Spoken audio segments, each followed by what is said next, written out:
For me, the daily confrontation with fear has become a real practice for me since about three years ago. I went skydiving in Dubai, right? And skydiving is a really interesting confront with fear, right? So I gotta stand up. I'm sorry, I gotta stand up. All right. So all your friends, what happens? You go out. I dropped my thing. So what happens is you go out the night before and you take a drink with your friends, and somebody says, "Yeah, we should go skydiving tomorrow." And you go, "Yeah, we'll go skydiving tomorrow." Yeah. And you go, "Yeah." And everybody goes, "Yeah." Right? And you go home and you by yourself. You're like, Right? You're like, well, I mean, they was drunk too. Right, so maybe they not, maybe, I mean, we don't have to go. We don't have to do it. So then that night you're laying in your bed and you just keep, and you're terrified. You keep imagining over and over again jumping out of an airplane, and you can't figure out why you would do that, right? And you're laying there and you have the worst night's sleep of your life, but you still have the hope that your friends were drunk, right? So you wake up the next day and you go, down and you say where you were going to meet and everybody's there. You're like, oh, shit.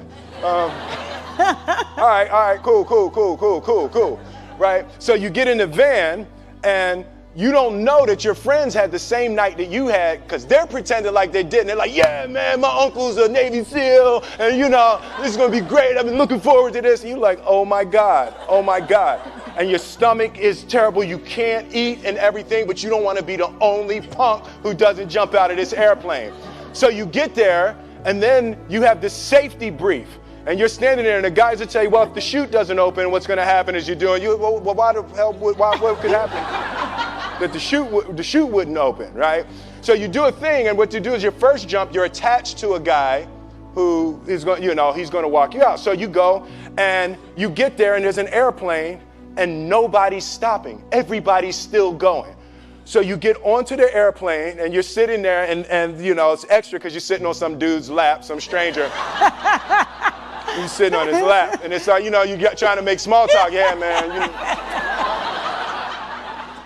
So you be jumping with people all the time, huh? Right? So, and then you just want to make sure, you got kids, right? You got people you need to see, right? You just want to make sure he's serious, right? So you get in there, so everything's normal. So you fly and you go up to 14,000 feet, and you notice there's a light. It's red and it's yellow and green, right? So right now the light's red. So then you start thinking at some point the light's going to go green, but you don't know what's going to happen, right? And you wait and it goes yellow and the light goes green and somebody opens the door, and in that moment you realize you've never been in a freaking airplane with the door open. Right? Terror. Oh, sorry, I'm spitting. Oh, sorry. No, terror, right? So you go, and then, if you were smart, you sat in the back so you don't go first, right? And then people start going out of the airplane.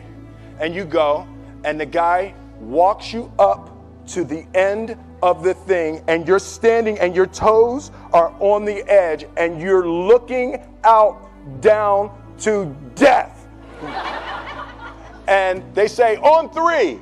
And they say, 1, 2. And he pushes you on 2 because people grab on 3, right? Right? And you go,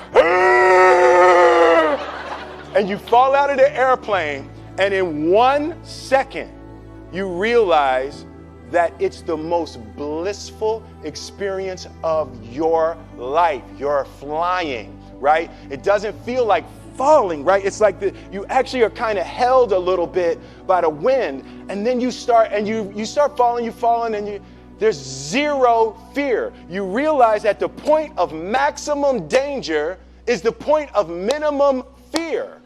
It's bliss. It's bliss. And you're flying. Right? And you're doing that. And then 20 seconds, 25 seconds, 40 seconds. And you have enough time to just kind of be like, oh, shit, that's that building. That's not like that one. Oh, you can see the ocean. right? You start doing all of that. And the lesson for me was, why were you scared in your bed the night before? What do you need that fear for? Just don't go. Why are you scared in your bed 16 hours before you jump? Why are you scared in the car? Why could you not enjoy breakfast? What did you need that? The fear is fear of what? You're nowhere even near the airplane. Everything up to the stepping out, there's actually no reason to be scared. It only just ruins your day. You don't have to jump.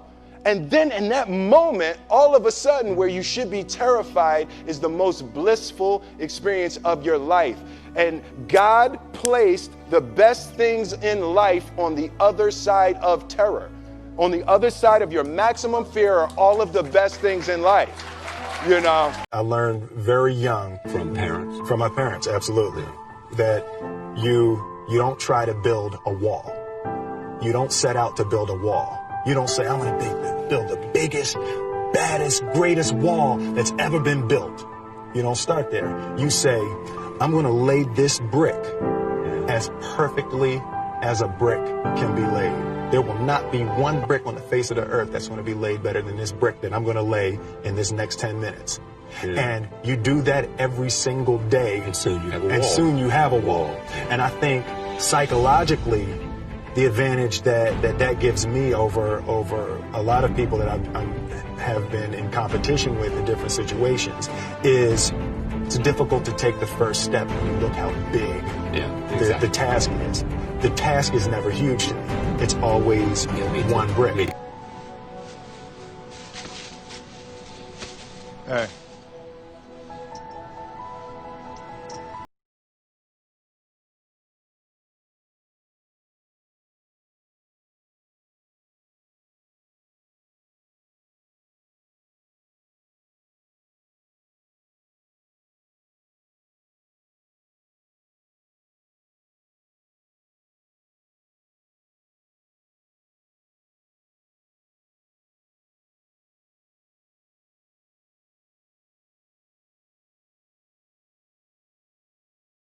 Period.